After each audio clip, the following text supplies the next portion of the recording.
Hey guys, welcome to Illuminate cinema.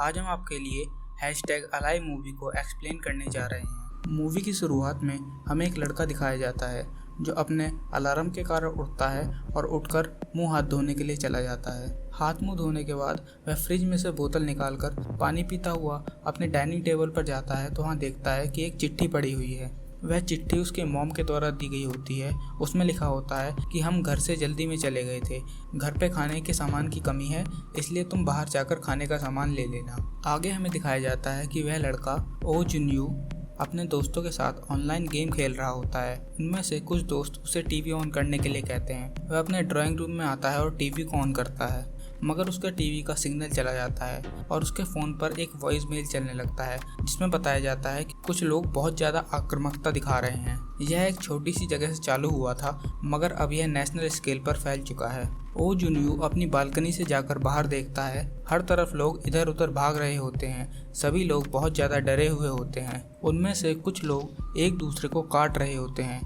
तभी ओ जुनू के apartment का गेट नॉक होता है। ओ जुनू जैसे ही गेट को खोलता है, गेट के अंदर से ज़बरदस्ती एक लड़का घुस आता है। ओ जुनू उससे पूछता है कि वह कौन है, तो वह बताता है कि वह उसका पड़ोसी है और कुछ दिन पहले ही वह इससे मिला था। ओ जुनू कहता है कि मुझे इससे कोई मतलब नहीं और उसे बाहर जाने के लिए कहता है, मगर वह लड़का ओ जुनू से कहता है कि बाहर बहुत ज़्यादा प्रॉब्लम है, मेरा भाई भी इस चीज़ का शिकार हो चुका है। तो इस पर ओ जुनू कहता है कि तुम्हारे साथ जो हुआ उसका जिम्मेदार मैं नहीं हूँ, अगर तुम्हें कोई प्रॉब्लम है तो तुम्हें पुलिस को कॉल करना चाहिए। मगर वह लड़का ओ जुनू से उसका बाथरूम यूज करने के लिए कहता है। इस बात पर ओ जुनू मान जाता है और कहता है कि जल्द से जल्द यहाँ से चले जाना। तभी टीवी में सिग्नल आता है और न्यूज़ चलने लगती है कि यह सब एक इन्फेक्शन की वजह से हो रहा है जो कि बहुत तेज़ी से पूरे शहर में फैल चुका है। इस इन्फेक्शन के सिम्टम्स ये हैं कि इन्फेक्टेड आदमी के आंखों से खून आने लगता है और वो दूसरे लोगों को काटने और खाने की कोशिश करता है। यह सब सुनकर ओ जुनू तुरंत ही एक चाकू निकालकर उस लड़के को बाहर जाने के लिए कहता है, मगर वह लड़का ओ जुनू से बार बार रुकने के लिए कहता है। अब उस लड़के की आंखें धीरे धीरे लाल होने लगती हैं और उस लड़के के इन्फेक्टेड होने के सिम्टम्स धीरे धीरे दिखने लगते हैं और वो ओ जुनू पर अटैक कर देता है, मगर ओ जुनू उस लड़के को धक्का देकर बाहर निकाल देता है। इस इंसिडेंट के बाद ओ जुनू अपने गेट के आगे एक फ्रिज लगा देता है ताकि कोई अंदर ना आ सके। अब ओ जुनू अपने फैमिली को बार बार कांटेक्ट करने की कोशिश कर रहा होता है। तभी उसके पास अपनी मॉम का मैसेज आता है जिसमें कहा जाता है कि हम सब ठीक हैं और अपने डोर को किसी के लिए भी मत खोलना। जैसा जैसा गवर्नमेंट कहती है उन चीज़ को फॉलो करना और अपना ध्यान रखना। रात के समय ओ जुनू देखता है कि उसके पास खाने के लिए बहुत कम चीज़ें होती हैं। उस टाइम वह अपनी मॉम को याद करता है और कहता है कि मॉम, मुझे आपकी बात मान लेनी चाहिए थी और ग्रॉसरीज खरीद लेनी चाहिए थी। अगले दिन ओ जुनू उठता है और अपने पेरेंट्स को कॉल लगाने की कोशिश करता है, मगर अब भी नेटवर्क प्रॉब्लम की वजह से उसके पेरेंट्स को कॉल नहीं लगती। और फिर ओ जुनू अपना एक फ़ोटो क्लिक करके उसे सोशल मीडिया पर डाल देता है आई मस्ट सर्वाइव के हैशटैग के साथ, ताकि लोगों को पता चल सके कि ओ जुनू अब भी जिंदा है। आगे हम देखते हैं कि ओ जुनू अपने फ़ोन को अपने ड्रोन से कनेक्ट करके ड्रोन को उड़ा देता है और वह उस ड्रोन से बाहर का नज़ारा देखता है। हर जगह इन्फेक्टेड लोग ही भरे हुए होते हैं। थोड़ी देर में उसके फ़ोन का नेटवर्क तो आ जाता है, मगर ड्रोन की बैटरी कम होने की वजह से वह अपने पेरेंट्स को कांटेक्ट नहीं कर पाता। रात के समय ओ जुनू जब सो रहा होता है तो उसको कुछ आवाज़ें सुनाई देती हैं। वह उठता है और बालकनी से चुपचाप जाकर देखता है कि एक लेडी पुलिस ऑफिसर इन्फेक्टेड लोगों को अपनी गन के सहारे मार रही होती है, मगर जैसे ही उसकी गन की गोली ख़त्म होती है उसी बीच कुछ इन्फेक्टेड लोग उसके ऊपर हमला कर देते हैं और उसको खींचकर दूसरे इन्फेक्टेड लोगों के पास ले जाते हैं, मगर इसी बीच उसकी गन भी वहीं पर गिर जाती है। यह सब देखकर ओ जुनू को गुस्सा आता है और वह उस लेडी पुलिस को बचाने के लिए उन पर चिल्लाने लगता है, मगर ओ जुनू के चिल्लाने की वजह से उसके गेट पर एक इन्फेक्टेड इंसान आ जाता है और वह गेट पर लगे फ्रिज को खिसकाने लगता है। ओ जुनू उसको रोकने की पूरी कोशिश करता है, मगर सारी कोशिशें नाकाम होती हैं। इस वजह से ओ जुनू अपनी बालकनी में जाता है और रेलिंग की उस साइड खड़ा हो जाता है। यह सब देखकर वह इन्फेक्टेड आदमी भी ओ जुनू की तरफ बढ़ता है और ओ जुनू की तरफ छलांग लगा देता है। इस बीच वह इन्फेक्टेड आदमी तो नीचे गिर जाता है, मगर ओ जुनू उसी रेलिंग के सहारे नीचे लटक जाता है और अपनी जान बचा लेता है। ऐसे ही करते हुए अब 7 दिन बीत चुके हैं। हमें 7वें दिन ओ जुनू को दिखाया जाता है जिसको अब सर्वाइव करने के लिए अपने फादर की वाइन का यूज़ करना पड़ता है। टीवी पर इन्फेक्शन से रिलेटेड न्यूज़ को दिखा रहे होते हैं कि किस तरह यह डिसीज़ इन्फेक्टेड लोगों के काटने से ही फैलती है, इसलिए इससे बचने के लिए ज़्यादा से ज़्यादा इन्फेक्टेड लोगों से दूर रहा जाए। इसके बाद टीवी में नूडल्स का कमर्शियल ऐड चल जाता है। उसे देखकर ओ जुनवू को भी नूडल्स खाने का मन करता है। उसके घर में जो नूडल्स रखे होते हैं वह उसका लास्ट खाना बचा हुआ होता है। वह उन नूडल को बनाता है। तभी टीवी पर एक ऐड आता है जिसको देखकर ओ जुनवू रिमोट से टीवी बंद करता है और रिमोट को फेंक देता है, जिससे वहां पर रखी बोतल का सारा पानी नीचे गिर जाता है। आगे ओ जुनवू पानी पीने के लिए अपने किचन में जाता है तो देखता है कि वहां पर पानी की सप्लाई कट हो चुकी है। वह दूसरी जगह भी चेक करता है, कहीं भी पानी नहीं होता और फिर ओ जुनवू को आकर उसी पानी को पीना पड़ता है जो उसने अभी रिमोट फेंकने की गलती से नीचे गिरा दिया था। अब ऐसे ही आगे 15 दिन बीत जाते हैं। ओ जुनवू के पास खाना खाने और पीने के पानी की बहुत कम चीज़ें होती हैं। वह बहुत ज़्यादा परेशान होता है और उसे ऐसा भ्रम हो जाता है कि उसकी मॉम उसके घर पर वापस आ गई हैं, मगर थोड़ी ही देर में उसका भ्रम टूट जाता है। तभी ओ जुनवू के पास एक वॉइस मेल आता है। ओ जुनवू उस वॉइस मेल को सुनने की कोशिश करता है, मगर नेटवर्क कम होने की वजह से आवाज़ क्लियर नहीं आती। तो ओ जुनवू अपने बालकनी की रेलिंग से लटक कर अपने फ़ोन को सेल्फी स्टिक से लगाकर नेटवर्क कनेक्ट करने की कोशिश करता है। तब उसे वॉइस मेल में से क्लियर आवाज़ आती है जिसमें उसे पता चलता है कि उसकी फैमिली पर भी इन्फेक्टेड लोगों ने अटैक कर दिया है। यह सुनकर ओ जुनवू को बहुत ज़्यादा गुस्सा आता है। पहले तो वह अपने घर का सामान तोड़ता है और फिर एक रॉड के साथ अपने रूम से बाहर निकल जाता है और इन्फेक्टेड लोगों को मारने लगता है। मगर थोड़ी ही देर में ओ जुनवू पर बहुत से इन्फेक्टेड लोग अटैक कर देते हैं। वह किसी तरह उनसे बचकर एक जगह छिप जाता है और सही मौके का फ़ायदा उठाकर चुपचाप वापस अपने अपार्टमेंट में चला जाता है। ओ जुनवू इन सब चीज़ों से बहुत ज़्यादा तंग आ चुका होता है। अब उसके पास जीने की कोई आशा नहीं होती। इस वजह से वह फांसी के फंदे को अपने गले में लटकाकर नीचे लटक जाता है। मगर जैसे ही वह लटकता है उसके चेहरे पर एक लेज़र लाइट आती है। वह लाइट उसके लिए एक उम्मीद की किरण होती है। उस लाइट को देखकर वह अपनी फांसी के फंदे को खींचकर ऊपर से तोड़ देता है और अपनी जान बचा लेता है। वह बाहर जाकर देखता है तो उसे पता चलता है कि वह लेज़र लाइट उसके सामने वाले अपार्टमेंट से एक लड़की मार रही होती है। ओ जुनवू उससे बात करने की कोशिश करता है, मगर वह लड़की शोर न मचाते हुए ओ जुनवू से अगले दिन सुबह 7 बजे मिलने का कहती है और अपने अपार्टमेंट में चली जाती है। आगे हमें उस लड़की का अपार्टमेंट में दिखाया जाता है। उसने कुर्सी को ऊपर लटकाकर एक सिस्टम तैयार कर रखा होता है ताकि कोई भी इन्फेक्टेड पर्सन आए तो वह कुर्सी उसके ऊपर गिर जाए और उस लड़की की जान बच जाए। और हमें दिखाया जाता है कि वह लड़की बहुत ज़्यादा काइंड है। वह थोड़े से बचे हुए पानी को खुद भी यूज़ करती है और अपने प्लांट्स को भी देती है। हमें अगली सुबह दिखाया जाता है। ओ जुनवू उठता है और देखता है कि सुबह के 11 बज चुके हैं। वह बाहर आता है, उस लड़की के अपार्टमेंट की तरफ देखकर निराश हो जाता है, मगर वह लड़की बाहर आती है और अपनी घड़ी की तरफ इशारा करती है। इस पर ओ जुनवू उससे माफ़ी मांगता है और फ़ोन के सहारे उस लड़की को अपना नाम बताता है और वहीं लड़की भी इसी तरह ओ जुनवू को अपना नाम बताती है। उसका नाम होता है किम यू बिन। मगर तभी हमें किम यू बिन के अपार्टमेंट से आवाज़ आती है। वह कुछ देर के लिए अंदर आती है और फिर बाहर आकर और ओ जुनवू से 7 बजे मिलने के लिए कहती है। फिर आगे हमें किम यू बिन के अपार्टमेंट में दिखाया जाता है कि एक इन्फेक्टेड आदमी उसी कुर्सी में फंस जाता है जो किम यू बिन ने लगाई हुई होती है और फिर किम यू बिन अपनी कुल्हाड़ी से उस आदमी को मार देती है। उसी शाम को हमें दिखाया जाता है कि बारिश हो रही होती है और उस बारिश के पानी को किम यू बिन और ओ जुनवू दोनों के दोनों कंजर्व कर लेते हैं। तभी किम यू बिन अपनी दूरबीन से देखती है कि 8th फ्लोर बिल्कुल खाली होता है। अगले दिन ओ जुनवू 6:50 पर ही उठ गया होता है, मगर भूख की वजह से उसके पेट में बहुत ज़्यादा दर्द होता है। यह देखकर किम यू बिन उससे पूछती है कि क्या तुम भूखे हो, और इस पर ओ जुनवू कहता है हाँ। और ओ जुनवू की मदद के लिए किम यू बिन एक बॉल में रस्सी को बांधकर ओ जुनवू की तरफ फेंकती है, मगर वह बॉल ओ जुनवू तक पहुंचने से पहले ही नीचे गिर जाती है। इसका उपाय ओ जुनवू निकालता है और एक रस्सी को अपने ड्रोन के सहारे बांधकर उसको किम यू बिन की तरफ भेज देता है, जिससे उन दोनों अपार्टमेंट के बीच एक पैसेज बन जाता है। उस पैसेज के सहारे किम यू बिन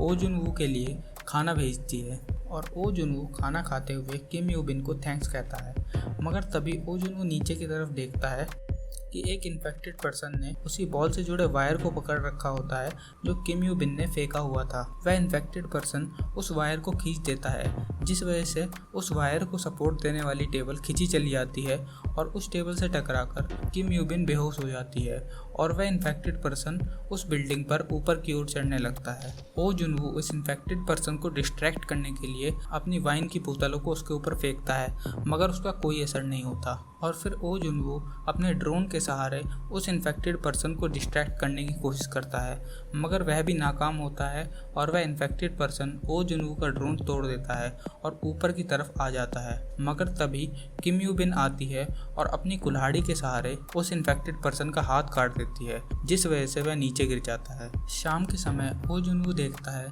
कि खाने और पीने के लिए बहुत कम चीज़ें बची होती हैं और वह सोचता है कि मैं इन चीज़ों पर कैसे सरवाइव कर सकता हूँ। इस वजह से वह रात को पूरी तैयारी के साथ अपने अपार्टमेंट से बाहर निकलता है ताकि वह बाहर जाकर कुछ खाने पीने की चीज़ों को इकट्ठा कर सके। वह बचता हुआ अपने नेबर के अपार्टमेंट में जाता है। वहाँ पर उससे बहुत सी खाने की चीज़ें और अपनी ज़रूरत की चीज़ें मिल जाती हैं, मगर जाते हुए उस पर एक इन्फेक्टेड आदमी हमला कर देता है। मगर ओ जुनवू किसी तरह से उससे बचकर अपने अपार्टमेंट में भाग कर आ जाता है। अपने अपार्टमेंट में आकर पहले कुछ खाता है, कुछ खाना और एक वॉकी टॉकी जो कि उसको वहीं पर मिला था, उसको एक डब्बे में पैक करके किम यू ब्लू के पास उस रस्सी के सहारे भेज देता है। अगली सुबह हमें दिखाया जाता है किम यू ब्लू ओ जुनवू से उस वॉकी टॉकी की हेल्प से बात कर रही होती है। वो दोनों वॉकी टॉकी की मदद से एक दूसरे से बात करते हैं, एक साथ ही नूडल्स बनाकर खाते हैं। आगे हमें दिखाया जाता है कि जब वो दोनों वॉकी टॉकी पर बात कर रहे होते हैं, उसी टाइम ओ जुनवू को ऐसा लगता है कि बारिश हो रही है। ओ जुनवू और किम यू बिन बाहर आकर चेक करते हैं, वहाँ पर कोई बारिश नहीं होती, बल्कि इन्फेक्टेड लोग पूरी बिल्डिंगों में भाग रहे होते हैं, जिस वजह से ऐसी आवाज़ आती है। यह सब देखकर वो दोनों डर जाते हैं और चुपचाप ज़मीन पर लेट जाते हैं। मगर तभी किम यू बिन के अपार्टमेंट से कुछ चीज़ गिरती है। उस चीज़ के गिरने के कारण बहुत से इन्फेक्टेड लोग उसके अपार्टमेंट की तरफ अट्रैक्ट होकर उसकी ओर आने लगते हैं। यह सब देखकर किम यू बिन पूरी तरह डरी हुई होती है। तभी ओ जुनवू किम यू बिन से उसके अपार्टमेंट का नंबर पूछता है और अपने अपार्टमेंट के टेलीफोन से उसके अपार्टमेंट के नेबरिंग अपार्टमेंट में कॉल कर देता है, जिस वजह से वो सारे इन्फेक्टेड पर्सन उसके नेबरिंग अपार्टमेंट की तरफ अट्रैक्ट हो जाते हैं और किम यू बिन की जान बच जाती है। आगे हमें दिखाया जाता है कि किम यू बिन और ओ जुनवू उस 8th फ्लोर पर जाने की बात करते हैं, क्योंकि किम यू बिन को ऐसा लगता है कि वो 8th फ्लोर खाली है, जो वो बहुत पहले से सोच रही थी। दोनों नीचे जाने के लिए पूरी तैयारी कर लेते हैं। किम यू बिन अपने बचे हुए पानी को अपने प्लांट को पिला देती है और डोर की बजाय सीधा बालकनी से रस्सी के सहारे नीचे उतरती है। किम यू बिन नीचे उतरते ही बहुत से इन्फेक्टेड लोगों को मार देती है और सबको डिस्ट्रैक्ट करती हुई आगे की तरफ भागने लगती है। यह सब देखकर ओ जुनवू भी बहुत ज़्यादा हैरान हो जाता है। आगे भागते भागते वह उस गन को भी उठा लेती है जो उस पुलिस लेडी ने बहुत पहले नीचे गिर दी थी। मगर उसी बीच उसके ऊपर एक इन्फेक्टेड पर्सन अटैक कर देता है, मगर तभी ओ जुनवू आकर उसको बचा लेता है और वो दोनों एक साथ उस बिल्डिंग की ओर भागने लगते हैं। वो उस बिल्डिंग तक पहुंच जाते हैं और उस बिल्डिंग के कांच के मेन डोर को बंद कर देते हैं और वो दोनों लिफ्ट के सहारे ऊपर चले जाते हैं। वहाँ पर जाकर वो देखने लगते हैं कि कौन सा अपार्टमेंट खुला हुआ है, मगर तभी उन्हें एक इन्फेक्टेड पर्सन दिखाई देता है और उसके पीछे पीछे बहुत सारे इन्फेक्टेड पर्सन आ जाते हैं। ओ जुनवू उन सबको लोहे के गेट से रोकने की कोशिश भी करता है और वहीं दूसरी तरफ किम यू बिन बाकी सब गेट्स को चेक करती है। जब वह लास्ट गेट तक पहुंचती है तब वह गेट खुलता है और उसको एक आदमी अंदर खींच लेता है। वही आदमी वहां पर टीयर गैस छोड़ता है, जिस वजह से ओ जुनवू उन इन्फेक्टेड लोगों से बचता है और उस आदमी के साथ उस अपार्टमेंट में घुस जाता है। वो दोनों उस आदमी के अपार्टमेंट में आ जाते हैं।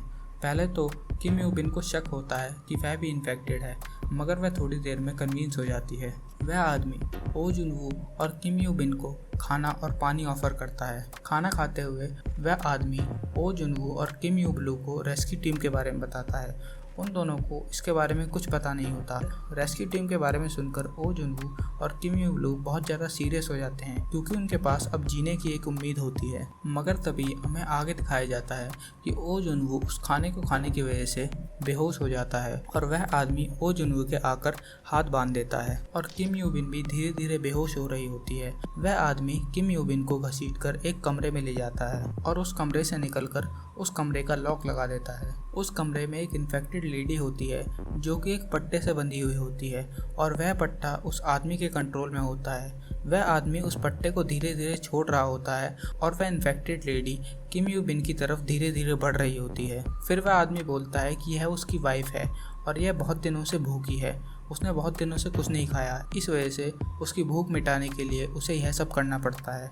मगर तभी ओ जुनवू पीछे से खड़ा हो जाता है और गन पॉइंट पर उस आदमी को किम यू बिन को छोड़ने के लिए कहता है, मगर वह आदमी नहीं मानता और उस पट्टे को छोड़ देता है। ओ जुनवू भागता हुआ आता है और उस पट्टे को अपनी तरफ खींचने लगता है, मगर बहुत कोशिश करने के बाद भी ओ जुनवू उस पट्टे को नहीं खींच पाता और वह पट्टा अंदर चला जाता है और वह औरत किम यू बिन पर अटैक कर देती है। शुरुआत में अंदर से बहुत तेज तेज आवाज़ें आने लगती हैं और फिर सब कुछ शांत हो जाता है। वह आदमी अंदर देखने के लिए उस कमरे का लॉक खोलता है, मगर तभी किम यू बिन उस इन्फेक्टेड लेडी का सर कपड़े से ढककर उसको बाहर लेकर आती है और फिर उसको उसके पति के ऊपर ही छोड़ देती है। वह इन्फेक्टेड लेडी उस आदमी को काटने लगती है। इसके बाद किम यू बिन उस गन की मदद से उस लेडी और उस आदमी को शूट कर देती है। उस गन शॉट की आवाज़ सुनकर सारे इन्फेक्टेड लोग उनकी तरफ अट्रैक्ट हो जाते हैं और उनकी तरफ आगे बढ़ने लगते हैं। फिर किम यू बिन ओ जुनवू की तरफ आती है और उसको गन थमाकर कहती है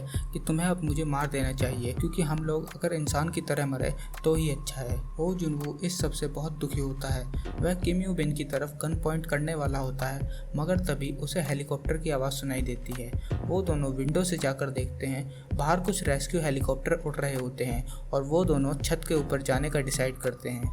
दोनों उस अपार्टमेंट से निकलकर आते हैं और सारे इन्फेक्टेड लोगों को मारते हुए ऊपर की तरफ बढ़ने लगते हैं। वो धीरे धीरे ऊपर की तरफ चढ़ रहे होते हैं, मगर तभी बहुत सारे इन्फेक्टेड लोग आ जाते हैं, जिस वजह से ओ जुनवू उनको रोकता है और किम यू बिन को ऊपर जाकर रेस्क्यू हेलीकॉप्टर को रोकने के लिए कहता है। किम यू बिन ऊपर जाकर चेक करती है, मगर उसको कोई भी हेलीकॉप्टर नहीं दिखता। थोड़ी ही देर में ओ जुनवू भी ऊपर की तरफ आने लगता है। वह जब ऊपर की तरफ आकर किम यू बिन से उसके बारे में पूछता है तो वह भी बहुत ज़्यादा निराश हो जाता है। दोनों के दोनों मदद के लिए चिल्लाने लगते हैं और तभी बहुत सारे इन्फेक्टेड लोग ऊपर लगे गेट को खोलकर उनकी तरफ बढ़ने लगते हैं। ओ जुनवू अपनी गन के सहारे उनमें से 2 इन्फेक्टेड लोगों को मार भी देता है, मगर वे लोग गिनती में बहुत होते हैं। तभी पीछे से एक रेस्क्यू हेलीकॉप्टर आता है जिसमें 2 गनमैन भी होते हैं। वो दोनों इन्फेक्टेड लोगों को मारकर किम यू बिन और ओ जुनवू को बचा लेते हैं। आगे हमें एक वॉइस से पता चलता है कि लगभग 50,000 से ज़्यादा लोग इस इन्फेक्शन से इफेक्टेड हुए हैं और ओ जुनवू को रेस्क्यू करने के लिए वह टीम इसलिए आई होती है क्योंकि अथॉरिटीज़ द्वारा उन सोशल मीडिया पोस्ट को चेक किया जा रहा था ताकि जो फंसे हुए लोग हैं उनकी जान बच सके, और उसी सोशल मीडिया पोस्ट की वजह से किम यू बिन और ओ जुनवू की जान बची होती है। और फिर लास्ट में हमें ओ जुनवू की वही सोशल मीडिया पोस्ट को दिखाया जाता है।